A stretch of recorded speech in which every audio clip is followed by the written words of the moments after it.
You know how you're not supposed to politicize things? So close to, you're not supposed to talk about guns control after. Have a little bit of taste. Let them have the funerals first. Here's a guest on Fox News, Ted Williams. Who is this guy? And on Fox News, we're not supposed to. This is back when there's only 15 killed in an El Paso shooting, so they didn't get the full amount. So it was quite early in the day on Saturday. And we know we never want to politicize this stuff. Talk about banning guns. Why are you talking about that now? Let's just mourn these folks and ban video games. I wonder if these guys who very often are raised on a diet of violent video games, if they actually start pulling the trigger of a real weapon and they see real death and they find that it's not as satisfying as maybe it was when they're playing it on a television screen. Have you ever encountered that? And could that be the reason that this guy just finally stopped? Well, I've encountered video game players and their activity, but it's rare that individuals act out like this that are video gamers.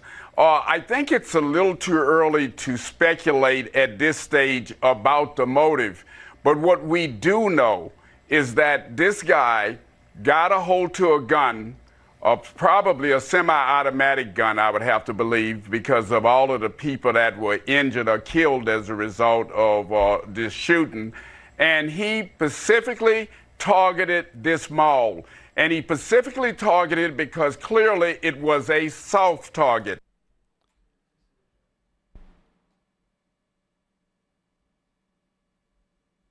It was a soft target. But we, 12 hours later, had disproved that theory, where we saw a hard target, or a target that was so hard that they had the guy killed in 30 seconds. He was still able to kill 9 people.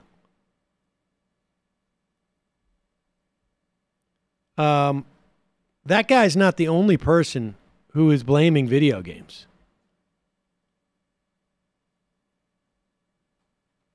Kevin McCarthy, who is the Senate majority or minority leader, House minority leader, was on with Maria Bartiromo. And now this is a fascinating clip. One, it's fascinating just because you can't talk about banning guns, which were actually used in these killings. But you can talk about banning video games. Look, I have no particular portfolio for video games. That's my job. That's Matt's job. But the absurdity that A, video games can be held responsible for this stuff, but B, that you can ban video games, but not the actual weapons that does the killing, is bizarre. It's bizarre. What's also fascinating about this clip is if you listen to Maria Bartiromo very carefully, and you have in your head, because you've watched her with the president a million times, that she is desperate not to criticize the president. But you also have in your head that she has, and again, there's all speculation, conjecture, that she's also aware that the president used almost the identical rhetoric. No. The identical rhetoric that the president has used showed up in that screed that the killer used. I mean, full sentences. Somebody did you could almost full sentences, all the concepts, the ideas have all come, if not out of Donald Trump's mouth, Kevin McCarthy's mouth, or any other Republican, frankly. And she knows this, but she can't quite say it. So she's sort of dancing around it a little bit. And it's almost like she's relieved when Kevin McCarthy lands on video games, because that way she can sort of change the topic. You know, we heard from the deputy governor of Texas earlier, and he was talking, it was a very impassioned conversation, really, and he was talking about the tone that the public uses on social media. He was talking about video games, all of these things that could have triggered, certainly the video game situation, he was saying, may have triggered the shooter there in El Paso. But what are your thoughts on that in terms of understanding that words matter, and that when we're talking to each other on social media or looking at video games where they're using, you know, pause it for a second. Like, who do you think she's talking about when we're talking to each other on social media? Like, who's the most famous Twitterer in the world who's using this exact rhetoric that shows up there? Now, the guy doesn't mention anything about video games in his screed. Not a thing about it. He does mention like invasion and all the other things. Immigrants are coming to take my games. Yeah. But she's like sort of like trying to open the door. You know, it's like you get in that sense, like she's trying to open the door, but she's not sure where she should tread. So she's going to keep the emergency hatch open. And let's see which one McCarthy goes for. Games where they're using, you know, videos of characters with these weapons. Is there a conversation to be had about that, about the tone that this country is using? It's become commonplace to say whatever you want to anybody on social media. I think we should, and you want to see from these individuals what they wrote in others, but I mean, this may be a place that we could find this ahead of time. There may be a place of what's being written can be changed, could be an indication that an individual needs help in others that we can Pause stop. it. If you saw an indication that somebody felt there was an invasion and that the politicians weren't going to do anything about it, how would you know if this was a red flag screed from some potential killer or just the script tonight for Tucker's, you know, now I'm making my point? How would you know the difference? Change could be an indication that an individual needs help in others that we can stop. But the idea of these video games to dehumanize individuals, to have a game of shooting individuals and others, I've always felt that is a problem for future generations and others. We've watched from studies shown before of what it does to individuals. When you look at these photos of how it took place, you can see the actions within video games and others. But what I'd like to do is make sure just get all the facts where there are indications. And there's times before that we have found this, and there's times before that we've proven we could come together just in the last Congress. Oh, yeah. You know what I love about these things? And pardon me for going here. Maybe I'm just being way too cynical. Not only are they not talking about guns, I always now interpret these clips not only as a distraction, but as like the Republican leadership's way of saying like, video games are actually a really major industry, and you are not spreading your donations around fairly enough at all. Right. It is amazing that in that conversation, the word guns does not come up. Not once. You see he talks about the video of the weapons. he sees the impact of the weapons, but he doesn't say guns. What are we going to do about the guns? And they're just sort of ignoring the. And you know, there was quite also the pretzel to twist oneself into. People are so rude on Twitter; they're alienated from each other, and they can just say things on Twitter. It's really out there. Yeah, exactly. I agree with that. That's also reflected in the dehumanization of video games. I mean, I don't want to agree that first-person shooters are worse, but I would say Twitter and first-person shooters are different things. Let's say there's different things. I mean, literally, what's going to happen if the video game industry starts, you know, properly distributing their donations? Where are they going to go next? However, the Republicans, they know that maybe saying video games or is not going to be enough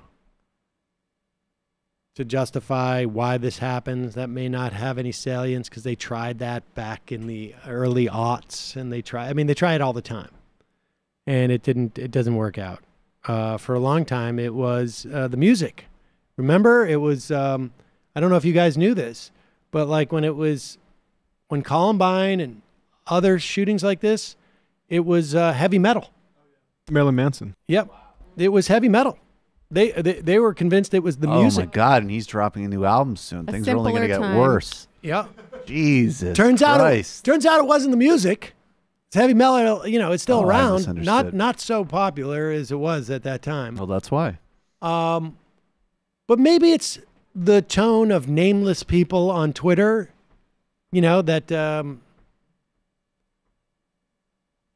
Or maybe the governor of Texas has another idea. Lieutenant Governor. Excuse me, the lieutenant governor of Texas has maybe another idea of what could be responsible for it. Here he is delivering it to the somewhat concerned-looking folks on Fox and Friends weekend. Sunday morning when most of your viewers right now, half of the country, are getting ready to go to church, and yet tomorrow we won't let our kids even pray in our schools. We have to look at ourselves as a nation. There's many factors that go into these shootings, many factors, and it's not a time to politicize it. It's not a time to politicize. It's a time to call for more religion in the schools. First of all, I have some bad news for the lieutenant governor. Half the country's not headed to church. Yeah, it looks like about 37% on Sunday. That seems high. Which is higher than I would think. And I would imagine that's also self-reported. Yeah. That could be like how many people go to church once every couple of months. Easter, yeah, the big ones. But the idea that this guy's answer to this 20-some-odd year old individual's killing of all these people is prayer in schools leads me to believe that he does not have like the nimbleness that one would want in the thinking of a public official. Well, this is what I was talking about earlier, right? Like these old institutions were incredibly oppressive to a lot of people, but they did serve a social function of community and cohesion and just keeping people in line. Right. And yeah. But I mean, let's also be clear that they were keeping people in line, but the church was out there also saying like, oh, incidentally, the savages that were living here before we are, we're I mean, you can say that they were creating a certain cohesion, but it wasn't necessarily, it was just a cohesion that was directed at other people. Sure. And it was incredibly oppressive to people, including, the ones who were in the out group, the ones who were colonized. But if we want to really solve this problem in the long term, we need a new multicultural and secular form of community that can keep us all connected to each other. I mean, yeah, I think that's a good goal to strive for. But I think if we had less guns, and even if we didn't have the cohesion that we would want, et cetera, there'd be less mass killings. Oh, absolutely. And less suicides. I 100% agree with you about that. Yeah, I would start when for the forces of the market mediating every human relationship. It's not surprising that people are going to be alienated from each other. Particularly the one where they can sell guns. Sure. Yeah, I would just say, start with taking on the gun industry because it's ridiculous that is an industry, in my opinion. But then you also just expand public education, in my opinion, and shorten the work week, give people more time to go make friends, frankly. And you know how else people make friends? Unions. What's union density right now? 10%? I think that we have quite a bit of room to grow there. And it is, if you want to talk about a multicultural form of community, unions are some of the most diverse community bodies that exist.